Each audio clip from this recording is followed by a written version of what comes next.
Welcome to Stone Cold Stros. I'm Brandon Strange with Charlie Palillo and Josh Jordan. Go follow them on X at Palillo and at Josh Jordan 975. On today's episode, the chronic problems of the Astros season are at risk of becoming terminal, while the chances of winning the division have entered hospice care. Houston is still standing, but it's on one leg, and his name is Hunter Brown. We'll talk about the challenges ahead in the final 6 games. Before that, hit like on the video, subscribe to the channel if you haven't already. Click the bell for notifications so you're notified when new episodes drop. And we're on all your favorite podcasts where you can listen to us on your favorite podcast apps, I should say, where you can listen to the shows. Just go search for Stone Cold Stros. Charlie, Josh, welcome in. It's not the worst case scenario because the Guardians and Red Sox also lost Sunday, but it's about as close to a worst case scenario as you can get. Houston gets shut out Friday. Fromber continues his season's death spiral Saturday with the game on the line. Jake Myers and Tony Perez-Chica set the base running bar to new lows. Pena scratched for an oblique in the finale. And then Jason Alexander turns back into a pumpkin 4 outs into the biggest game of the season. Charlie, I'm sure you have lots to say, and I'm sure I missed some things. So what were your what were your thoughts on the final home series of the season? A better team took a lesser team behind the woodshed. And the Mariners came in and wrecked shop. They're better. You look at their lineup top to bottom, it's a mismatch with what the Mariners run out versus what the Astros run out. Depth of starting pitching, advantage Seattle. All credit to Jason Alexander for in large part keeping the Astros' hopes alive over the last month and a half. But as we've mentioned, 3 of his last 4 starts, he'd been touched up a bit. He hadn't had that disastrous outing. Well, the Mariners just absolutely pummeled him in that second inning, which, by the way, came right after Jose Altuve leads off the bottom of the first with a double and never advances farther than second base. Astros with runners in scoring position over and over and over, fail. Back end of the Mariners bullpen, tighter. And Andres Munoz pitching a second and third day in a row. And while it got hairy a bit there on Saturday, he got the job done, as he's done throughout September, as opposed to, say, Brian Abreu. There is no shame in getting beaten by a better team. I X'd after the game ended Sunday night that you look at the teams, it's really kind of surprising the race was as close as it was. The Mariners have won 15 of their last 16 games. The Astros, 15 and 14. Over their last 29 games, 29 and 37 since sweeping the Dodgers July 4th weekend. The Mariners right now are a hell of a team. The Astros are a very average team. That said, no funereal dirges just yet. I know it feels like it. And in the division race, yeah, they're dead. Down 3 games and the tiebreaker with the Mariners going home for the Rockies, the Astros going on the road. But the rules dictate, given the standings, the Astros or the absolutely cratering Detroit Tigers have to make the playoffs. The Tigers and Guardians are playing 3 games, Tuesday, Wednesday, Thursday. Well, one of those teams has to lose at least 2 of those 3 games. Then this weekend, the Tigers are playing the Red Sox in Boston. One of those teams has to lose at least 2 of those 3 games. The Astros need a 5-1 road trip to be likely to get into the playoffs. Not certain. 4-2 or worse. And given their body of work the last 2.5 months plus of the season, they likely would fall a game short and would not belong in the postseason. But to not coin a phrase, they ain't dead yet. They're not, but it was very revealing kind of how that series went down. And this has been the Astros all year, right? They're just so up and down. They come out and sweep the Rangers and all looks good. And then look what they do right there. Turn around and give all those games right back to the Mariners. And we've seen this all season long. The Astros, they're just so up and down. And we shouldn't be surprised. This is who they are. And Charlie's right. Mariners just play better. They have a better lineup, better starting pitching. It's really not that close. And their guys, when it mattered, when they had guys on base, their players came through with clutch hits. Many, many times we saw Correa and Paredes and Altuve and all these guys, Christian Walker, come up with opportunities in ball games and just not get it done. This lineup it's just not it. It's not a good enough offensive lineup. And Charlie's right. And, if we look at the season, they're 23rd in runs, which is about right. In September, they're actually 14th. But what's funny is their OPS fell, but their runs improved in September. So it's kind of, they get better in one area and then they get worse in the other area. So that's what's killing them. And if you just look at what they're doing, especially in September, Jesus Sanchez is killing you. So many that they are just, you can't count on him. Nice cleanup hitter, Josh. Yes, I saw that too. When they scratched Pena, I'm like, he's hitting fourth. And then they bring in Christian Walker to pinch hit the other night. Sees three fastballs, swung at all of them and struck out. They just don't have the horses right now. And then you lose Pena for the finale. He's your best player. And let's be real, guys. It must be something significant. We know how important this game was for the Astros. For them to scratch him, I know Dana Brown said this maybe it's just a 1 or 2 day thing. I don't think Pena is missing a game of this importance. Hell, he's the only reason you had a chance in game 2 because of his grand slam. So this really concerns me because they're already struggling. This whole lineup is pretty awful after the top 3 guys. If you take Pena out of the mix, oh boy, this is going to be a big challenge here. But Charlie's right. At the end of the day, if you can win 2 series against the A's and the Angels, you have a pretty good chance of making the postseason. The Astros go 2-1, 2-1. They get to 88 wins. Big problem. They lose the tiebreaker to the Tigers. They lose the tiebreaker to the Guardians. They lose the tiebreaker to the Red Sox.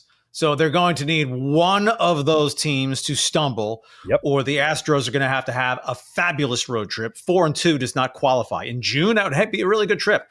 4-2, you're probably taking your fate out of your own hands at that point. 5-1 is not a lock.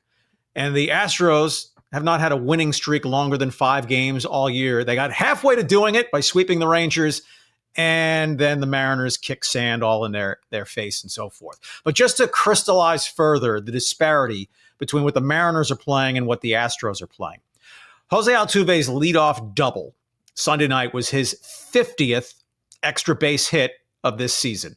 That leads the Astros.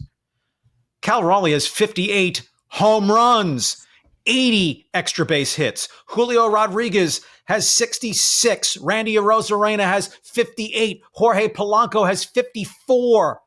Altuve leads the Astros with 50. Now, Pena would have more than Altuve if not for the month missed, but availability and durability are abilities. They matter. Among the Mariners' stalwart guys, let me get them in the right order. Julio Rodriguez has missed 1 game this year. Arozarena has missed 2 games this year. Cal Raleigh, a catcher a majority of the time, plenty of DH games, he's missed 3 games all year. And their shortstop, J.P. Crawford, has missed 4 games all season. So that's basically half their everyday lineup. They've been in there truly every day. And their quality, most of them, is just better than their Astros counterparts. Let me do it in quick fashion. Catcher, Raleigh over Pena Caratini. It's to the point where anyone over Christian Walker. Josh Naylor's been a hell of a player for Seattle. And how about him starting that 7-run inning? Fundamentals. You're going to give me a simple bunt base hit? I'll take it. And that started the floodgates opening up. Polanco has absolutely been a better player than Jose Altuve this season if we match them at second base. Pena over Crawford at short. Eugenio Suarez, flat out better than Carlos Correa, 47 home runs to 13, not all those with Seattle, but the better player this season, Suarez. In the outfield, Arozarena against whoever's in left field for the Astros, Julio. If Jake Myers hadn't missed a game, Julio's a lot better than Jake Myers. And then right field, Dominic Canzone has an OPS over 800, other than in 28 at-bats or whatever it is for Zach Cole. Right, the Astros, more than 400 plate appearances among the Taylor Trammels and Cooper Hummels and Jacob Meltons and Mauricio Dubon in the outfield. Astros are bad offense. Mariners are a really good offense, compounded by the fact the Mariners compiled all their stuff, playing half their games in a way better pitcher's park than Daikin Park. So sometimes, as begrudgingly as you need to do it, You need to tip your cap to the better man, the better team. The Mariners came in here and kicked ass. They have earned this division. Only a colossal choke can spare the Astros seeing their run of full season American League West titles end. But they're not a garbage team. No run lasts forever. But it hurts. I know. If you're an Astros fan, it hurts. But if you get beat, you get beat. Ask Canelo Alvarez last week. Yeah, it's funny when we talk about winning these last two series, and that should put them in position to clinch a playoff berth. I'm old enough to remember when we were saying that all Houston had to do was play 500 ball to finish the season, and they could clinch the division, and they couldn't even do that. So, and look, there's Charlie, to your point, there's no denying that this is anything but a gut punch from a Houston fan perspective. But if I can offer a bit of perspective, it took a miracle season from Cal Raleigh combined with a league-leading number of injuries to Houston for Seattle to overtake Houston in the standings. And it still took them until the very last week of the season to chase them down. Now, granted, I know I'm drinking copium. And I think that is, I think it was just reflected on this series. I think it's one of the most it's one of the sobering parts of the reality checks about where this team is at. We've spoken ad nauseum about the talent attrition at all levels of the organization, whether it's letting stars walk, trading away prospects, or the double free agency whiff at first base. And yet, up until this point, the Astros would always take a punch and then find a way to counterpunch, one more counterpunch. And more often than not, they'd find that magic, while teams like the Mariners, but especially the Mariners, found epic ways of choking. And so now, we have to deal with what the new reality is. Part of that new reality is the giant question mark around where, Jeremy Pena's health. Josh, you mentioned it. It has to be pretty serious. Otherwise, they wouldn't sit him in a pivotal game, a must-win game, if you will.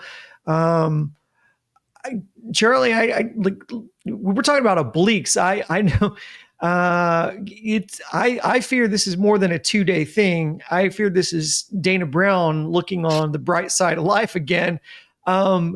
Josh voiced his concern about the absence of Pena and what that could mean towards these last 6 games. You outlined it. Not a lot of other offensive hopes here. What are their chances without Jeremy Pena down the stretch? Their hope rides that in a short series or short set of games, the form chart doesn't hold. I mean, the Athletics lost 11-0 to the Pirates on Sunday, then had the long trip home to Sacramento. The entire American League off Monday, so everyone has the off day heading into 6 games in 6 days to finish the season. The Astros can testify to the explosive abilities of the Athletics offense, right? The A's came and just kicked the crap out of the Astros 4 straight at Dyken Park a couple of months ago. Nick Kurtz. But the Athletics, Brent Rooker, the rookie Jacob Wilson's hitting 315, still 320. So do the Astros go out there? Javier starts the first game. Should be Hunter Brown Wednesday. So in case you absolutely have to win to survive the last day of the season, you could come back with Hunter Brown on 3 days rest if that's the choice, over Javier on 4 days rest. And then I suppose it would be Fromber's turn on Thursday, which I do want to mention. Obviously, the Astros injury toll has been substantial. I do think with the starting pitching, though, it can be overblown.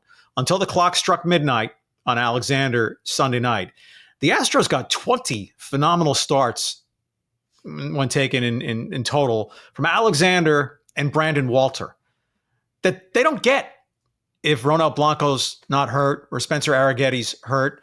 And what Walter and Alexander did was frankly better than it had been any reason to expect Blanco and or Arrigetti to have produced. So if you're getting aware, okay, they ran out of viable options for the 5th starter, Colt Gordon. They gave 12 starts to Lance McCullers. There aren't many teams that have had their top 2 starters healthy the entire season. And while Framber's spiraled down the drain the last 6 weeks, for the season, no one would question Hunter Brown, Framber Valdez, the Astros' 2 best starting pitchers. They've made every start. They've been completely healthy. 3 of the Mariners' top 4 guys have missed at least a quarter of the season.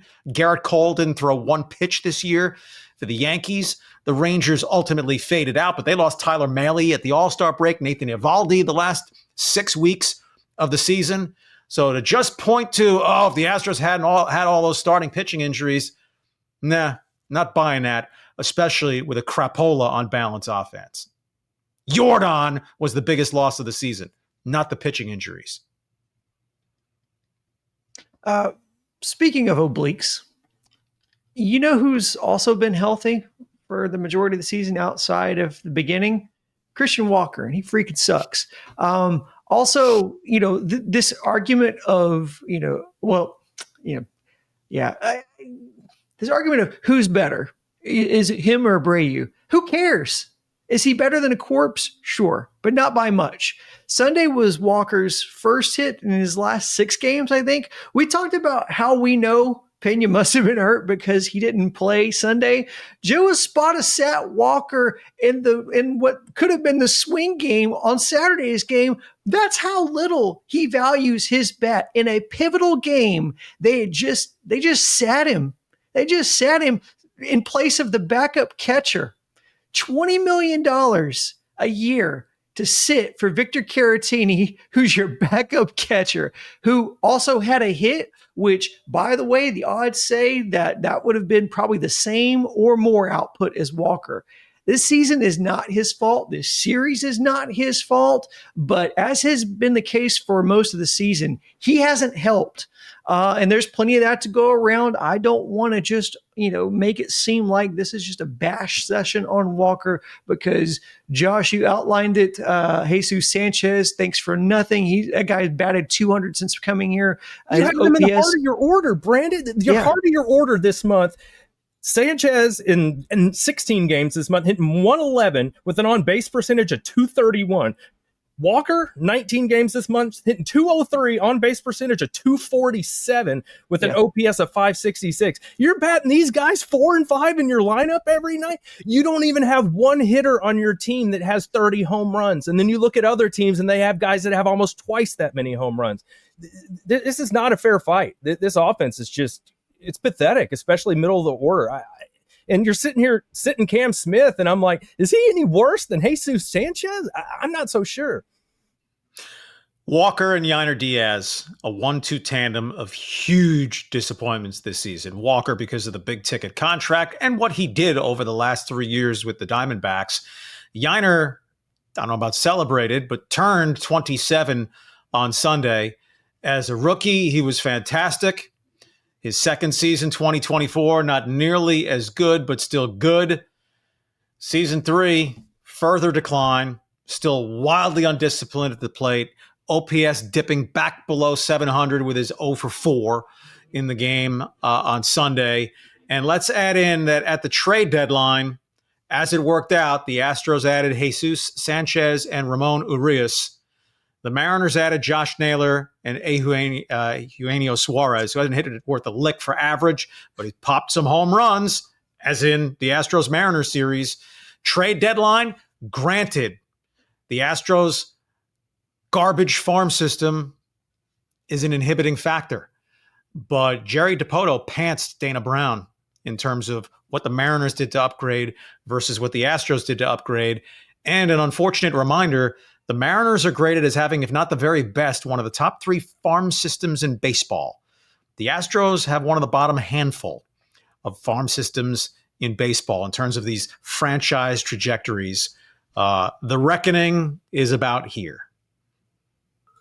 That's a very good point, that the reckoning is about here. And part of that reckoning, I think, and we're going to have all off season to go over this, and depending on whether Houston can make the playoffs and how far they go, that offseason may be longer, it may be shorter, but we're going to have a lot of time to talk about it. But I would say that the odds of Christian Walker just given the context of what we saw on Saturday, the fact that they were willing to sit that guy in a big game and thought it was like, nah, we'll just play Caratini. The fact that they were willing to make that decision in that moment, in that situation, I think speaks volumes about where they see this guy's value and whether he's going to be on this team next year. I would not be surprised in the least to see that guy get shipped away. I think that would be a best case scenario for everybody involved, because I don't think Walker wants to be here, and I don't think the fans want him here, and he has not worked out from a team perspective. So probably a nice enough guy. Has been a good baseball player. He sucks now.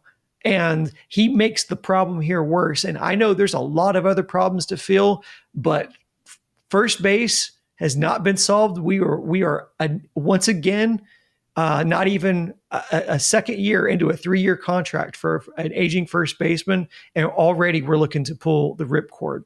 Final thoughts before we're out on this episode.